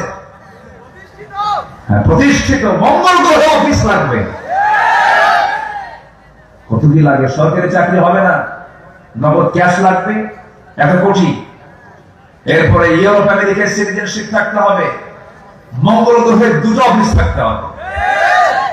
আছে কিনা? আছে কিনা? রাসূল ফাতিমাকে বিয়ে দিয়েছেন ঘরওয়ালা লোকের সাথে না ঘর ছাড়া লোকের সাথে? তো ওয়াজ তো ঠিকই শোনেন কিন্তু কাম তো করেন। রাসূল ঘর সালামে ছেলে শুনলেন, ঘরওয়ালা, বাড়িওয়ালা, কূপওয়ালা, সম্ভ্রান্ত বহু সাহাবী বিয়ের প্রস্তাব নিয়ে রাসূল বলেছেন, নো নট অ্যালাউড, যাও, আমার আলী আছে। জোরে সুবহানাল্লাহ। রাসূল বলেছেন, আলী তোমার কিছু আছে বলতে? কিচ্ছু নাই, যা দেখতেছেন আমার গায়ে। বাড়ি নাই, গাড়ি নাই, টাকা নাই, পয়সা নাই, কি কিছুই নাই, কিচ্ছু নাই। এই যে ঢালটা আছে, ঢালটা বেঁচে আসো, এটাই হবে বিয়ের বর্ণনা। সুবহানাল্লাহ বলবেন না?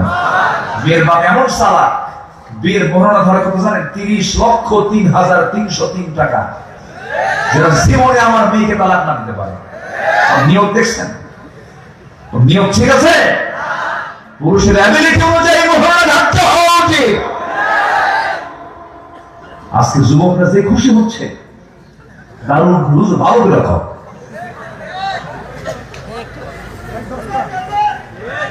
কি হয়?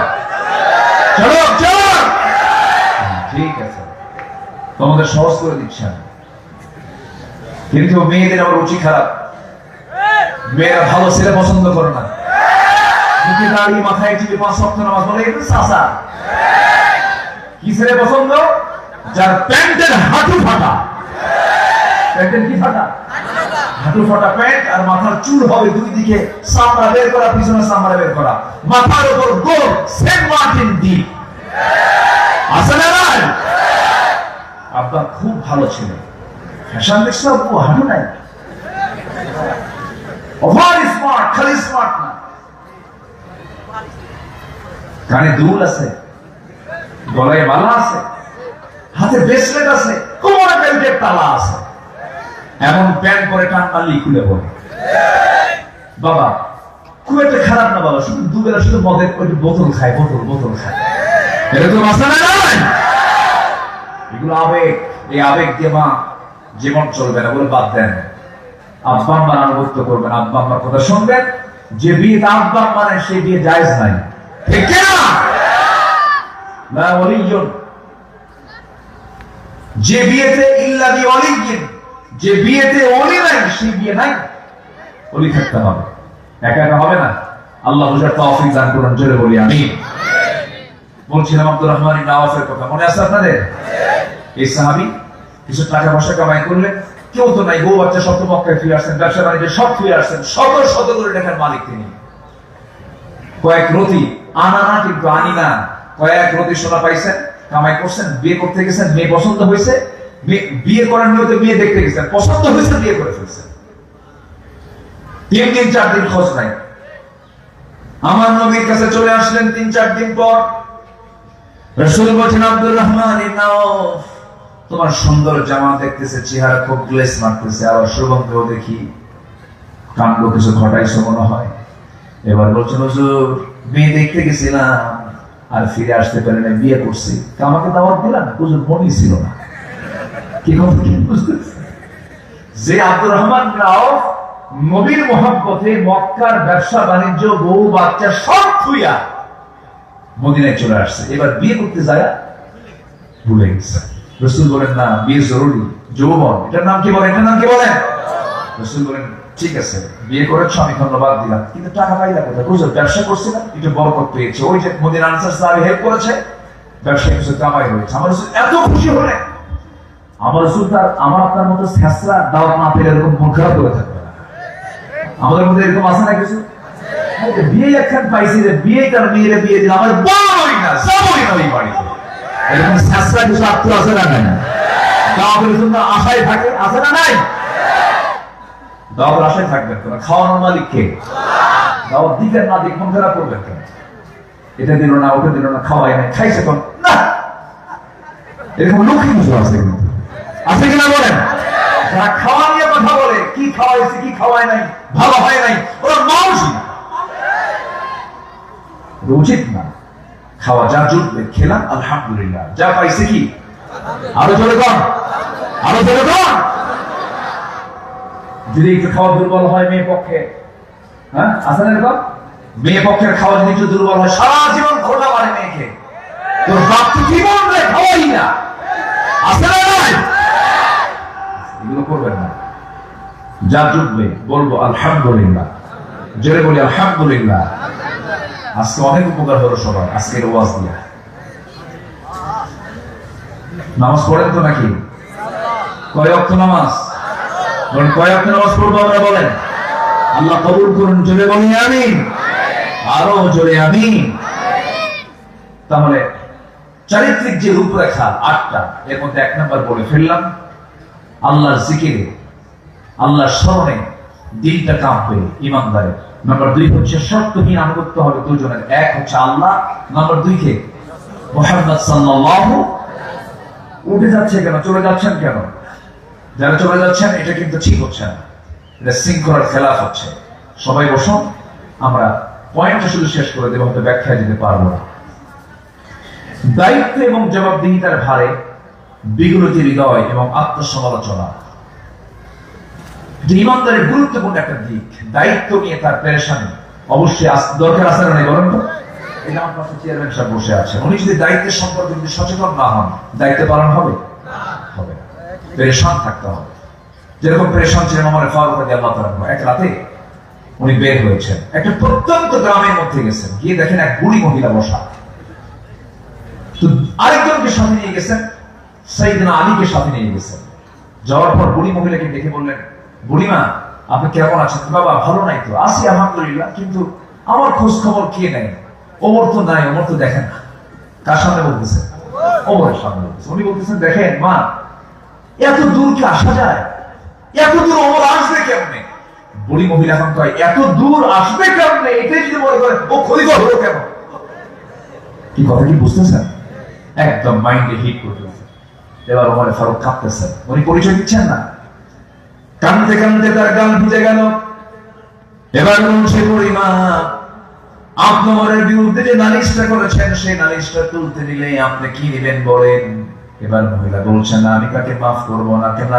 আপনাকে মাফ করতে হবে, আপনি কি চান বলেন? 25 দিরহাম চাই। কত? 25 দিরহাম চাই। 25 দিরহামান দিনারান। যখন বলা হলো, সঙ্গে সঙ্গে 25 দিনার তার হাতে দেওয়া হলো এবং বলা হলো, এই যে কাগজ পেলেন না, নিজের জামাটা ছিলেন, জামাটা ছেড়ে সেই জামাই দেখতে বলা হলো। এই সময় ওমর ফারুক ডাক দিচ্ছেন, আলী এদিকে আসো। সেই সময় বলছে, আমিরুল মুমিনিন ওমর ফারুক আমি আসতেছি। এই কথা মহিলার কানে গেছে, খাই আমি কার সাথে কথা? এই তো ওমর। উনি থরথর করে কাঁপতেছেন। মহিলা বলছে, না তাকে নেওয়া লাগবে না, আমি আপনাকে মাফ করে দিয়েছি। থরথর করে কাঁপতেছে। ওমর ফারুক বলছে, মা আপনি আমার পরিচয় যেহেতু জেনে গেছেন, আমি তো ক্ষিপ্র নই, আমি তো রাগান্বিত নই, আমি আপনার কাছে মাফ চাই, আপনি আমারে মাফ করে দিন। এই 25 দিনারটা আপনার হাতে দিলাম, আর আপনি একটা চিঠি লিখে দেন। 25 দিনারের বিনিময়ে আমার সমস্ত অভিযোগ ওমরের উপর থেকে আমি উদ্র করে নিলাম, তুলে নিলাম, কোনো অভিযোগ রাখলাম না। ওই চিঠিখানা নিয়ে বাড়িতে চলে গেলেন। বাড়িতে গিয়ে বলছেন, আমার স্ত্রী পরিবারের শোনো, এই যে চিঠিখানা তোমাদেরকে আমি দিলাম, এই চিঠিখানা যেদিন ওমর মারা যাবে, ওমরের কাফনের কাপড়ের সাথে এই চিঠিখানা দিয়ে দিলা। আল্লাহকে সেদিন দেখায় বলবো, আল্লাহ আমার জনগণের বিরুদ্ধে, আমার বিরুদ্ধে জনগণের কোনো অভিযোগ নেই, এই যে জনগণ আমার পক্ষে রায় দিয়েছে, এই যে তার চিঠি। সুবহানাল্লাহ। দায়িত্বের ভারে বিগলিত হৃদয়। আল্লাহ রাব্বুল আলামিন বলেন, ইন্না আরাদনাল আমানাতা আলাস সামাওয়াতি ওয়াল আরদি ওয়াল জিবালি ফাআবাইনা আন ইয়াহমিলনাহা وأشفقن منها وحملها الإنسان إنه كان ظلوما جهولا. جربنا الله أكبر. جربنا الله أكبر. নম্বর 4 হলো, ইবাদত হবে অহংকারে না নিরহংকারে? বলেন, অহংকার করে ইবাদত না নিরহংকারী? অহংকার করে ইবাদত করা যাবে না, বিশুদ্ধ চিত্ততা নিয়ে ইবাদত করতে হবে। আল্লাহ রাব্বুল আলামিন বলেন, আল্লাযীনা ইউতুনা মা আতাউ ওয়া কুলুবুহুম ওয়াজিলাত আন্নাহুম ইলা রাব্বিহিম রাজিউন। জোরে বলুন আল্লাহু আকবার। অহংকার থাকা যাবে না, বিশুদ্ধ চিত্ততা নিয়ে ইমান সুন্দর করে ইবাদত গুলো করতে হবে। আল্লাহ রাব্বুল আলামিন সুন্দর করে আরেক জায়গায় বলছেন, قد أفلح من تزكى وذكر اسم ربه فصلى। অহংকার নিয়ে কোনো ইবাদত কবুল হবে না। বিগত 16 বছরে যে সরকার ক্ষমতায় ছিল, এদের সবচেয়ে বড় অপরাধ ছিল, 1 নম্বর অপরাধ হলো অহংকারী। কিছু বলি তো আমার বাপের দেশ, কি রাখুন এটা বলতে না, মাঝে মাঝে আমার বাপের দেশ, আমার বাপ স্বাধীন করছে এই দেশ, আর ওর পৈতৃক সম্পত্তি, যা মামা বাড়ি দিল্লি গিয়ে বসে থাক, যা। আসতে কোন কেন? ফায়সালা কার? এই জমিনটা কার? এই জমিন কার? এই জমিন অহংকার করা যাবে? কত রাজা কত মহারাজা চলে গেছে, এই সাবকন্টিনেন্ট, ওই আফগানিস্তান থেকে শুরু করে বাংলা, বিহার, উড়িষ্যা পর্যন্ত বিশাল ভূখণ্ড কয়েকশো বছর শাসন করেছে।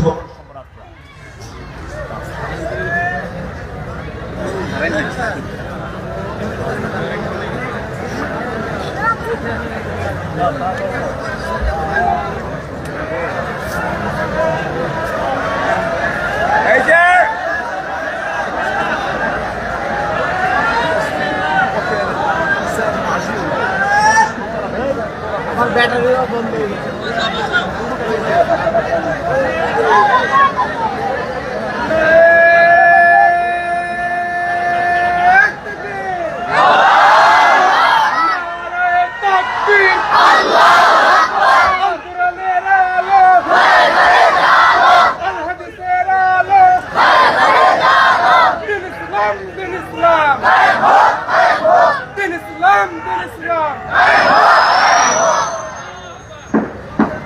হ্যালো, আমি দেখি না কি হলো, কি বলেন তো?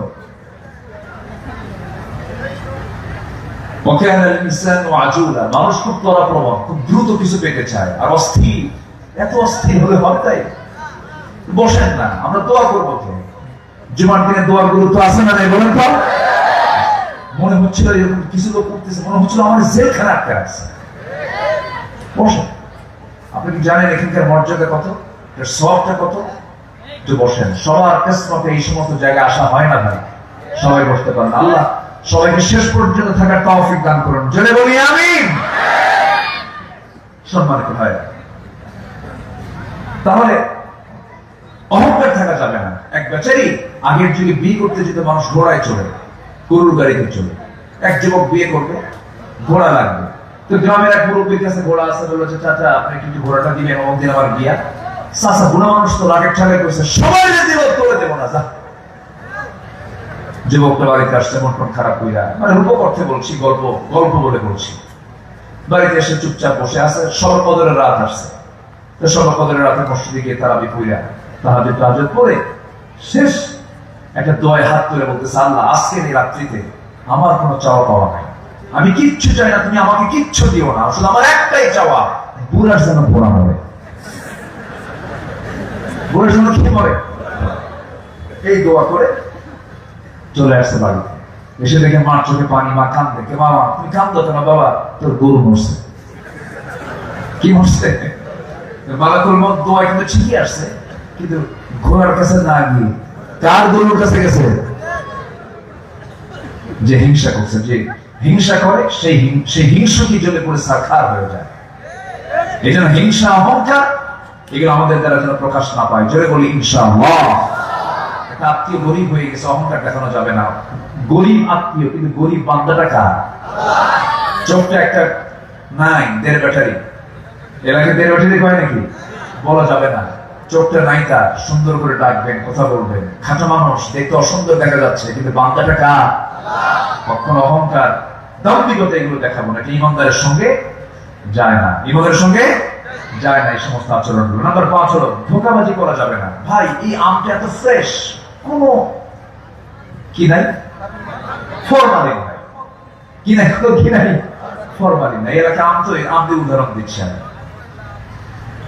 আপনার তো কথা বলার দরকার কি?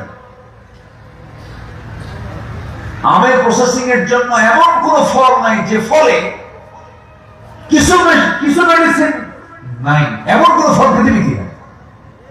মেডিসিন দিতে হয়। এখন আন্তর্জাতিক বাজার তো এখন এই দেশের আমকে যদি আপনি ইউরোপে পাঠাতে চান, এরকম করে পাঠাতে পারবেন না। সৌদি আরবের খেজুর যদি আপনি দেশে আনতে চান, গাছের বাগান থেকে পেড়ে আপনি আনলে পরে পোকা ধরবে। যারা ফল প্রসেস করেন, ফল যারা বাজারজাত করেন, তারা কিন্তু বিষয়টা বুঝতেছেন। বাজারজাত করার জন্য মিনিমাম কিছু মেডিসিন প্রয়োগ করার দরকার আছে না নাই? সেটা পরিমিত, কিন্তু আমার দেশে এমন পরিমাণ দেয়, বুঝলেন, ওই ফরমালিন বলার পরও লাশের মধ্যেও খুঁজে পাওয়া যায়, এত দেওয়া দেয়। ও বলুক, ওর চোদ্দ মিষ্টি বলুক, ঠিক না। ধোঁকাবাজি করা যাবে না, মিথ্যা কথা বলা যাবে না, প্রবঞ্চনা মুক্ত সৎ জীবন যাপন করবো। আমরা সত্যবাদীর অন্তর্ভুক্ত হবো, জোরে বলি ইনশাআল্লাহ। ভাইরে, পৃথিবীর কোন প্রাণী ধোঁকা দেয় না, শুধু মানুষ ধোঁকা দেয়। কোন প্রাণীকে ধোঁকা দেয় বলেন? কোন প্রাণী কিন্তু ধোঁকাবাজ না, কোন প্রাণী ধোঁকাবাজ না, কেউ ধোঁকা দেয় না, শুধু মানুষের মধ্যে একটু ধোঁকাবাজি কাজটা আছে। নাম্বার 6 হলো আমরা তাকওয়া অবলম্বন করবো, এক জায়গায় না সব জায়গায়। সব জায়গায় তাকওয়াটা কি জানেন? দেখেন আমি বলি, এই যে আমার কাছে বোতলটা দেখতে পাচ্ছেন, এরকম একটা বোতল, মধু এক বোতল নিয়ে ওমর ফারুক রাদিয়াল্লাহু তাআলা আনহু বাড়িতে আসলেন। এটা হচ্ছে রাষ্ট্রের মধু, উনি পেয়েছেন। 5 জন এই বোতলটা 5 জন ভাগ করে নেবে, সমান ভাগ। তো বোতলটা নিয়ে স্ত্রীর কাছে কি বলছেন, স্ত্রী আমার বোতলটা 5 ভাগে ভাগ করো, মধু 1 ভাগ আমাদের, বাকি 4 ভাগে প্রতিবেশীর মাঝে বন্টন করতে হবে। বোতল কিছুক্ষণ দিয়েই আবার কিছুক্ষণ পরে বলছেন, বউ আমার কিছু মনে করো না, বোতলটা আমার হাতে দাও, আমি তোমাকে মাপতে দেবো না। বলতে আচরণ করলে পরে আমার আপনার বউয়ের কি অবস্থা হতে বলেন? কিচ্ছু করে মনে, সবার বউরা রাবে অবস্থায় হয়ে বসে আছে, অনেক কিছু লাগতো না। কিন্তু আমার ফারুকের স্ত্রী তো উনি কিছু মনে করলেন না, তবে একটু মন খারাপ করলেন। দিনের প্রথম প্রতিবেশীর ঘরে গিয়ে বললেন, 5টা ভাগ করো, 1 ভাগ আমাকে দাও, 4 ভাগ তোমরা নিয়ে নাও। তার ভাগের অংশটুকু নিয়ে বাড়িতে এসে বলছে, স্ত্রী আমি তোমাকে দারুণ ভালোবাসি, ট্রাস্ট করি, বিশ্বাস করি, কিন্তু তুমি আমাকে ভুল বুঝবে না। আমি তোমাকে ভুল বুঝে তোমার হাত থেকে বোতলটা নেই নাই, নেওয়ার তার উদ্দেশ্য হলো, মধু হলো তরল জিনিস, লিকুইড জিনিস, তরল। এই মধু যখন ভাগ করতে যাবে, সেই সময় কিছু মধু তোমার হাতে লেগে যাবে, সেটা 1 ফোঁটা হোক, 2 ফোঁটা হোক, 3 ফোঁটা হোক, এটাকে সমান ভাগে ভাগ করা যাবে না। এতটুকু অংশ মধু আমাদের ভাগে বেশি আসুক, 2 ফোঁটা 1 ফোঁটা, এটাও আমি চাই নাই, মনে করে মধুভাগের দায়িত্ব আমি অন্যের কাঁধে চাপায় দিয়েছি। যেরকম সুবহানাল্লাহ। এটার নাম হলো তাকওয়া। এটার নাম কি বলেন? তাকওয়া। খেজুর এসেছে রাষ্ট্রীয় খেজুর এসেছে, রাষ্ট্রের কিছু কার্টুন এসেছে, রাষ্ট্রের খেজুর, এগুলোকে জনগণের মাঝে বন্টন করতে হবে। এমন সময় ওমর ফারুক দেখলেন তার ছোট্ট ছেলে, ছোট্ট একটা বাচ্চা ওই খেজুর কার্টুন খুলে ফেলে সেখান থেকে একটা খেজুর মুখের মধ্যে তুলে নিয়েছে। ওমর ফারুক করলেন কি, মুখের মধ্যে নখ ঢুকায় দিলেন, নখ ঢুকায় দিয়ে টান মেরে খেজুর বের করে নিয়ে বলছেন, মার সন্তান মার করে যা, তাড়াতাড়ি পাঠায় দেন। বাচ্চাটা গিয়ে মাকে গিয়ে বাবার বিরুদ্ধে অভিযোগ দিচ্ছে, মা তুমি কি জানো আমার আব্বা খেজুরটা মুখ থেকে টেনে বের করে নিচ্ছে। বলেন তো বইয়ের কি মন খারাপ হবে? ভিতরে চলে গেছেন, যাওয়ার সঙ্গে সঙ্গে বলছেন, খেজুর নিবেন ভালো কথা, একটা বাচ্চা মুখের মধ্যে খেজুর তুলে নিয়েছে, কি দরকার ছিল খেজুরটা মুখ থেকে বের করার, আমরা তো খেজুর আমাদের ভাগে পাবো। ওমর ফারুক বলছেন, স্ত্রী মন খারাপ করো না, যে খেজুরটা আমার সন্তান মুখে নিয়েছে সেই খেজুরটা যে আমাদের ভাগে পাবো তার গ্যারান্টি আছে নাকি? এই জন্য ভাগের আগে কোনো খেজুর খাওয়া যাবে। এটার নাম কি? এটার নাম কি বলেন? এই চরিত্র আল্লাহ যেন আমাদের জাতীয়ভাবে সবার মধ্যে দিয়ে দেন। আল্লাহুম্মা আমিন। আমার বন্ধুগণ, তাকওয়াটা হলো কি, আপনি যেন আপনার জমিতে, আপনার জমি হলো 33 শতক জমি, জমিটা হয়ে আছে 37 শতক। কত শতক বেশি হলো বলেন? কিচ্ছু কয় না, জমিওয়ালা কিছু কয় না। আমার মধ্যে কত শতক আছে? 36। সে কিছু কয় না, উনি চেয়ারম্যান, উনি বোঝে সবকিছু। প্রত্যেক দিক থেকে মাপা লাগে, হিসাব করা লাগে, বৈঠকে বসা লাগে। 6 শতক জমি বেশি হয়ে আছে, কিচ্ছু কয় না। ও মাপ দেয় শর্ট পরে, ও মাপ দেয় শর্ট পরে, ও মাপ দেয় শর্ট পরে, কিন্তু ঢুকে আছে হাজির মধ্যে 6 শতক বেশি। কার মধ্যে? জমি বেশি কাঁদে, বেশি জমি কাদের হয়? হাজিদেরই তো হয়। জমি 6 শতক বেশি হয়ে আছে, মাপে না। আমিনকে ডাক দিয়ে বলে, আমিন শোনো, মাপতে গেলে কিন্তু এটা ভালো করে মাপবা না, আমি জানি। কিন্তু তাকওয়া কি, মুত্তাকি কি, আমার 33 শতক জমি, আমি 33 শতকে নেব। অবশ্যই এই জমিটা কার জমিতে শর্ট হয়ে আছে তাদের কাছে দিয়ে দাও, আমার দরকার না। ঠিক কি না? এটার নাম কি? বলে এটার নাম কি? রাগ করতেছেন নাকি? বলের সম্পত্তি 2 বিঘা, ভাইয়ের সম্পত্তি 4 বিঘা। ঠিক কিনা বলেন? বাপ রেখে গেছে, বিবেকে বোনকে বুঝাই দিতে হবে, বোনকে বুঝাই দিতে হবে। কিন্তু হাসি 10 বার হস করে, বোনকে সম্পত্তি বুঝায় দেয় না। বোনের জায়গায় আমদাস লাগে, আম খায় আমদাসে দেয় না। না দিয়ে কি করে গোলাম হাসান ভাই? ওমরায় যায় আজওয়া খেজুর আর জমজম কুবের পানি আনে, আর মদিনা শরীফ থেকে একটা স্বর্ণের চেন নিয়ে আসে বোনের জন্য। জমি পাই হলো 1 কোটি টাকা, আর চেন আনছে হলো 2 লাখ টাকা। আর জমজম তো দামি নাই, জমজমের তো দাম লাগে না। আর আজওয়া খেজুর নিয়ে চলে আসছে বোনের বাড়িতে, এসে বলতেছে, বোন তাড়াতাড়ি আসো, আমি তোমার জন্য আজওয়া খেজুর আনছি, তোমার জন্য আমি জমজম কুবের পানি আনছি, আর তোমার জন্য কাবা শরীফের সামনে দাঁড়ায় তোমার জন্য চোখের পানি ফেলে দোয়া করছি, আর সোনার মদিনা থেকে তোমার জন্য সোনার একটা চেন আনছি, এই যে তোমার গলায় দিয়ে দিলাম। বোন আমার জন্য দোয়া করো। বোন একটা কথা বলি, কি রাগ করবো না তো? না, অংশ নিলে কিন্তু ধ্বংস হয়। কত বড় বাপ্পা আসতে পারবে আসে না নাই? এটার নাম কি তাকওয়া? এগুলো হচ্ছে তাকওয়া, যে যার যে প্রাপ্য তাকে বোঝায় দেওয়া। তাকওয়া মানে মাথায় টুপি, মুখে দাঁড়িয়ে জুব্বা না। তাকওয়া কোথায়? বাইরে না ভিতরে? আত-তাকওয়া হাহুনা, আত-তাকওয়া হাহুনা। তাকওয়া এই জায়গায়, এই জায়গায়, এই জায়গায় ভিতরে। রাসূল ইঙ্গিত দিয়ে বলছেন এই আত-তাকওয়া হাহুনা, আত-তাকওয়া হুনা, এখানে এখানে এখানে। আল্লাহু আকবার। সম্মানিত ভাইরা, আমরা মুত্তাকি হব, জোরে বলে ইনশাআল্লাহ। চারিত্রিক রূপরেখা 6টা বললাম। নাম্বার 7 হলো অধীনস্থদের অধিকার এবং ইনসাফ প্রতিষ্ঠা। অখফিদ জানাহাকা লিল মুমিনিন। অধীনস্থদের সঙ্গে আমরা খুব ভালো আচরণ করবো। দেখবেন কিছু কিছু গার্মেন্টস এর মালিক আছে, কোন শ্রমিকদের সাথে কুকুরের মতো আচরণ করে, আছে কিনা বলেন? মালিক শ্রমিক হবে বন্ধু, মালিক শ্রমিক কি হবে? বন্ধু। প্রিন্সিপাল শিক্ষক হবে বন্ধুর মতো। কিছু কিছু প্রিন্সিপাল আছে চেয়ারে বসে হাইওয়ান জানোয়ার কত কি গালাগাল করতেছে, এরকম আছে না? বন্ধু আছে, ঠিক না? অধীনস্থদের সাথে যে ভালো ব্যবহার করে, রাসূল বলেছেন, আমি আমার পরিবার, আমার অধীনস্থদের কাছে আমি ভালো, তোমরাও তোমাদের পরিবার, তোমাদের অধীনস্থদের কাছে ভালো হয়ে যাও, বলি আলহামদুলিল্লাহ।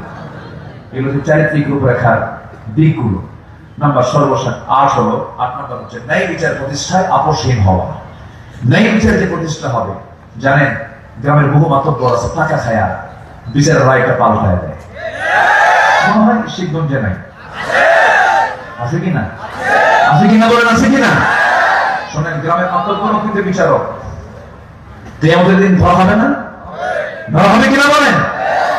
টাকা খায়া বোনের সম্পত্তি ভাইকে দিয়ে দেয়, বোনের সম্পত্তি ভাইকে দিয়ে দেয়, ভাইকে ধরে, ভাই ও মাতব্বর ভাই, আমার বোন তার সম্পত্তির জন্য একদম মরিয়া পড়ছে, আপনাদের কিছু দেব না, আপনি একটু লামসাম কিছু করে দিয়ে, এতে ঘুষ একখান দিয়া বিচারের রায় গ্রামের মাতব্বর পাল্টায় দিল। তুমি যে আজকে বিচারের রায় পাল্টায় দিয়েছো, তোমাকে উপর করে আল্লাহ পাক জাহান্নামে ঢুকায় দিল। কষ্ট পাচ্ছেন? আজকের ওয়াজে যে আঘাত পাইছেন আপনারা, জীবনের আমার দাওয়াত দিবেন না। দাওয়াত না দিলে বোনের সম্পত্তি বের হয়ে গেল, সবার সম্পত্তি বের করে দিলাম, আর আমি কি আর দাওয়াত পাবো? দাওয়াত দরকার নাই। কিন্তু হক কথা আমাকে বলতেই হবে, ঠিক কিনা বলেন? ঠিক কিনা? আল্লাহ তুমি সবাইকে আমল করার তৌফিক দিয়ে দাও, জোরে বলি আমিন, আরো জোরে আমিন। আজান খুব সন্নিকটে, হ্যাঁ আজান খুব সন্নিকটে, 4 থেকে 5 মিনিটের মধ্যে আজান হবে। আমরা যে যেখানে আছি সেখানে বসে দোয়া হবে। দোয়ার আগ দিয়ে একটু চাদর যাবে, পিছন থেকে সামনে থেকে অথবা দাঁড়িয়ে থেকে কেউ চাদর নিয়ে দাঁড়ায় থাকবে। সবাই যারা দেননি একটু দেওয়ার চেষ্টা করবো, জোরে বলি ইনশাআল্লাহ। আমি গোটা দেশের সবটা জেলায়, প্রত্যেকটা জেলায় আমার যাওয়া আছে, আলহামদুলিল্লাহ গিয়েছি। আমি ভদ্র শ্রোতা বলতে আমি 1 নম্বর তালিকায় রেখেছি চাঁপাইনবাবগঞ্জের শিবগঞ্জ, বলি আলহামদুলিল্লাহ। দেখছেন আপনি, কোনো লোক কিন্তু ওঠা বসা নেই, এরকম ভদ্র শ্রোতা খুব কম, খুবই কম। তো যাই হোক, আল্লাহ শুকরিয়া আদায় করি। আমি শেষে একটা আহ্বান করে যাব, সেটা হলো আমরা যা করছি, আমরা তো ভালো শিক্ষা পাইনি, শিক্ষা সিলেবাস আমাদের ভালো হয়নি, সন্তানদেরকে গড়ে তুলতে পারেনি। ডাক্তার হয়েছে কিন্তু ভালো ডাক্তার বানাতে পারিনি, চরিত্রবান বানাতে পারিনি, নৈতিক বানাতে পারিনি। তো আমি নিজে 1 বছর আগে এই প্রেক্ষাপট, দেশের প্রেক্ষাপট চেঞ্জ হওয়ার পর উত্তরবঙ্গের গেট হয়ে বগুড়াতে আমি একটা মাদ্রাসা করেছি। সেই মাদ্রাসায় প্লে থেকে 5ম শ্রেণী পর্যন্ত শিক্ষা দেওয়া হচ্ছে। এটা ক্লাস 3 দিন আমরা বাড়াবো। তো একটা ছেলে 11 বছর তার বয়স শেষ হয়ে যাবে, সে বাংলা, ইংরেজি, অঙ্ক ক্লাস 5 এর সিলেবাস শেষ করবে, এদিকে সে 30 বার কোরআন শরীফের হাফেজ হয়ে যাবে। কেউ আলহামদুলিল্লাহ করলেন না? তাহলে প্রচলিত স্কুলে করলে পরে সে শুধু স্কুলের পড়াই পড়বে, কোরআনটা তার জানা হলো না, পড়া হলো না, বোঝা হলো না, মুখস্থ করা হলো না। কিন্তু এই মাদ্রাসাগুলোতে পড়লে, এই মাদ্রাসায় পড়লে পরে কি হবে? বাংলা, ইংরেজি, অঙ্ক তার জানা হবে, সাথে সে 30 বার কোরআন সে হাফেজ হয়ে যাবে। যুগোপযোগী সিলেবাস করে মিশর, সিঙ্গাপুর, মালয়েশিয়া, সৌদি আরব, মক্কা, মদিনা বিভিন্ন জায়গার সিলেবাসকে আমরা একটু দেখভাল করে একটা সুন্দর সিলেবাস প্রণয়ন করে আমরা একটা প্রতিষ্ঠান চালু করেছি উত্তরবঙ্গের গেটে বগুড়ায়। এখানে কিছু হ্যান্ডবিল আছে, এই হ্যান্ডবিল গুলো আপনারা নিতে পারবেন। আবাসিক শাখায় ছেলে হোক মেয়ে হোক, আপনার সন্তানকে আপনি দেন, সন্তানকে আপনি হাফেজ বানাবেন, আপনি হাফেজের বাপ হবেন। এর চাইতে বড় অর্জন পৃথিবীতে আর দ্বিতীয় হয়। ক্লাস 5 শেষ হলে এরপর আপনি স্কুলে পড়ান, কলেজে পড়ান, ডাক্তার বানান, ইঞ্জিনিয়ার বানান, কোনো সমস্যা নেই। এটা ভালো উদ্যোগ। এই উদ্যোগকে আপনার সমর্থন করে এই শিক্ষা কারিকুলামে আপনার সন্তানকে আজই নেওয়ার প্রস্তুতি, দেওয়ার প্রস্তুতি নেই। 7, 8, 9, 6, 7, 8, 9 এই বয়সী বাচ্চা হলেও চলবে ইনশাআল্লাহ। আসুন আমরা দোয়া করব। আমরা চাইবো কার কাছে? আল্লাহর কাছে। দোয়া শেষে এখান থেকে হ্যান্ডবিল গুলো নিয়ে যাবেন। যাদের বাচ্চা দিবেন, যাদের প্রয়োজন তারাই নেবেন, এমনি সবাই নেবেন না, নিয়ে তো নষ্ট করে ফেলবেন। এখানে নাম্বার আছে, অ্যাড্রেস আছে, ঠিকানা দেওয়া আছে, সবাই নিতে পারবেন ইনশাআল্লাহ। আসুন আমরা এখন যা দিয়েছি, আল্লাহ তুমি সবার দানকে কবুল করে। জয় বলি আল্লাহুম্মা আমিন। সবাই বলি সুবহানাকা আল্লাহুম্মা ওয়া বিহামদিকা আশহাদু আন লা ইলাহা ইল্লা আনতা আস্তাগফিরুকা ওয়া আতুবু ইলাইকা। চিৎকার মেরে বলি আল্লাহ, আমার জীবনে সগীরা কবিরা, ছোট বড় সব গুনাহ তুমি আল্লাহ মাফ করে দাও। জয় বলি ইয়া রাব্বাল আলামিন। আল্লাহুম্মা আমিন। ربنا ظلمنا أنفسنا وإن لم تغفر لنا وترحمنا لنكونن من الخاسرين। সন্ধ্যার পূর্ব সময় গোধূলি বেলা হাজারো মুসলমান নরনারী নিয়ে তোমার কালাম থেকে কিছু কথা বলেছি। গুনার বোঝা মাথায় নিয়ে দুটো হাত পেতেছি। আল্লাহ, গুনার দিকে তাকাইও না, বান্দা মনে করে তামাম জিন্দেগীর গুনাহগুলোকে মাফ করে দাও। আব্বা আম্মা যারা দুনিয়া থেকে বিদায় নিয়েছেন, জিন্দেগীর গুনাহগুলো মাফ করো, কবরগুলোকে জান্নাতের বাগিচা বানায় দাও। দিন থেকে সবাই আব্বা আম্মার জন্য বলি রব্বিরহামহুমা কামা রব্বায়ানি সগীরা, রব্বিরহামহুমা কামা রব্বায়ানি সগীরা। ও আল্লাহ, বিশেষ করে মাহফিল যারা আয়োজন করলেন, যারা শোনার জন্য কষ্ট করে আসলেন, যারা বিনিময়ে কিয়ামতের কঠিন ময়দান যেদিন কেউ কাউকে চিনবে না, মা তার সন্তানকে পর্যন্ত অস্বীকার করে বসবে, যেদিন মানুষ কাঁদতে কাঁদতে চোখের পানিগুলো ফুরে যাবে, চোখ থেকে রক্ত বের হওয়া শুরু হয়ে যাবে, সেই কঠিন মুসিবতের দিনে মাহফিল সবার জন্য নাজাতের মাধ্যম তুমি আল্লাহ বানাইয়া দিও। তোমার বান্দাগুলোকে এমন সময় হাত তুলেছি, মুসলমানদের পায়ের তলায় মাটি নাই। ফিলিস্তিনকে তুমি আল্লাহ মুসলমানদের হাতে তুলে দাও। বাইতুল আকসাকে তুমি আল্লাহ মুসলমানদের নিয়ন্ত্রণে তুমি আল্লাহ দিয়ে দাও। কাশ্মীরকে তুমি আল্লাহ মুসলমানদের হাতে তুলে দাও। এই ক্রান্তি লগ্নে মুসলিম উম্মাহকে এক প্ল্যাটফর্মে আসার তৌফিক দিয়ে দাও। 180 কোটি মুসলমানের দুনিয়া ওমরের মতো একজন নেতা তুমি আল্লাহ পাঠাইয়া দাও। দুনিয়া থেকে কোন দিন বিদায় দেব জানি না, তবে যেদিন দুনিয়া থেকে বিদায় নেব, টান মেরে ঘর থেকে বের করে দেবে, জীবনের শেষ গোসলটা হয়ে যাবে, মরা মুখ সব দেখে দেখে চলে যাবে, সবাই আমাকে টেনে হেঁচে কবরের দিকে নিয়ে চলে যাবে, কবরে শোয়া দেবে, বাঁশ চাপা দেবে, মাটি চাপা দেবে। ওই যে বিদায় দিয়ে দেবে, আর কোনোদিন কেউ খোঁজ নিতে যাবে না রে। 24 ঘন্টা লাগবে না, মাথার চুলগুলো খসে খসে পড়বে, 3 দিন যাবে না, চামড়া গুলো গলে গলে পোকার পেটের খাবার হয়ে যাবে। মাত্র 7টা দিন পেটের নাড়িগুলি সব চোখ মুখ কান নাক বের হওয়া শুরু হয়ে যাবে, কিম্পুটকি মাথার চেহারা হয়ে যাবে। মাত্র 3 মাসের ব্যবধান। কবর খনন করে যদি দেখা হয়, কয়েকটা হাম ছাড়া কিছুই খুঁজে পাওয়া যাবে না রে। সে অন্তিম সময় যখন চলে আসবে, জাবানি জারি করে দিও কালো যে কালিমা তাইয়্যিবা লা ইলাহা ইল্লাল্লাহু মুহাম্মাদুর রাসূলুল্লাহ। আসসালামু আলাইকুম ওয়া রাহমাতুল্লাহি ওয়া বারাকাতুহু।